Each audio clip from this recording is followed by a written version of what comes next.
ఒకప్పుడు బ్రిటిష్ రాచరికానికి చిహ్నంగా ప్రపంచ కుబేరుల హోదాకు కేర్ ఆఫ్ అడ్రస్ గా నిలిచిన జాగ్వార్ ల్యాండ్ రోవర్ జేఎల్ఆర్ ఇప్పుడు తన గమ్యాన్ని మార్చుకుంది. బ్రిటన్ గడ్డపై పుట్టిన ఈ లగ్జరీ బ్రాండ్ ఇప్పుడు భారతీయ ఆత్మతో తమిళనాడులో సరికొత్త చరిత్రను సృష్టించబోతోంది. ఇది కేవలం ఒక కారు తయారీ కథ కాదు, భారత ఆటోమొబైల్ రంగం ప్రపంచ గమ్యాన్ని శాసించబోతోందని చెప్పే ఒక బిజినెస్ విప్లవం. వేగం, స్టైలిష్ లుక్, అత్యున్నత సాంకేతికతకు జాగ్వార్ కార్లు పేరుగాంచాయి. ఇక ల్యాండ్ రోవర్ విషయానికి వస్తే ఎంతటి క్లిష్టమైన అడవుల్లోనైనా బురదలోనైనా రాజసం ఉట్టిపడేలా ప్రయాణించే ఆఫ్ రోడ్ సామర్థ్యం దీని సొంతం. రేంజ్ రోవర్, డిఫెండర్ వంటి మోడల్స్ ప్రపంచవ్యాప్తంగా సెలబ్రిటీల ఫేవరెట్ కార్లు. మోడర్న్ లగ్జరీకి ఇవి అసలైన నిర్వచనం. ఇప్పటి వరకు ఇండియాలో మనం చూస్తున్న జేఎల్ఆర్ కార్లు చాలా వరకు సీకేడీ పద్ధతిలో, అంటే కంప్లీట్లీ నాక్డ్ డౌన్ పద్ధతిలో దిగుమతవుతున్నాయి. బ్రిటన్లోని ప్లాంట్లలో విడి భాగాలను తయారు చేస్తారు. వాటిని బాక్సుల్లో ప్యాక్ చేసి ఇండియాకు పంపిస్తారు. పూణేలోని ప్లాంట్లో ఆ విడి భాగాలను ఒకచోట చేర్చి అసెంబుల్ చేస్తారు.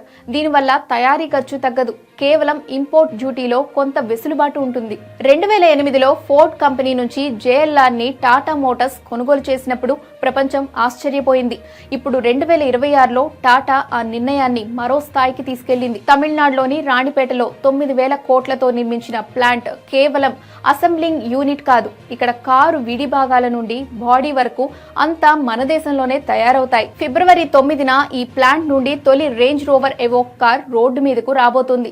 ఏడాదికి 2.5 లక్షల వాహనాల ఉత్పత్తి సామర్థ్యంతో రాబోయే 5 నుంచి 7 ఏళ్లలో ఇది ప్రపంచంలోనే అతిపెద్ద లగ్జరీ కార్ల హబ్లలో ఒకటిగా మారనుంది. టాటా మోటార్స్ వ్యూహం కేవలం భారత మార్కెట్ మాత్రమే కాదు, ఇక్కడ తయారైన జాగ్వార్, ల్యాండ్ రోవర్ కార్లను ఆగ్నేషియా, ఆఫ్రికా, లాటిన్ అమెరికా దేశాలకు ఎగుమతి చేయనున్నారు. అంటే భారత్ ఇప్పుడు గ్లోబల్ లగ్జరీ ఎక్స్పోర్ట్ హబ్. స్థానికంగా తయారీ పెరగడం వల్ల కార్ల ధరలు 20% నుండి 25% వరకు తగ్గే అవకాశం ఉంది. దీనివల్ల ఎక్కువ మంది భారతీయులు ఈ లగ్జరీ కార్లను సొంతం చేసుకునే అవకాశం కలుగుతోంది. ఈ ఏడాది తర్వాత ఈ ప్లాంట్ నుండి Tata Avinya series JLR electric models భారీగా ఉత్పత్తి కానున్నాయి. ఒకప్పుడు బ్రిటిష్ వారు మన దేశాన్ని పాలించారు.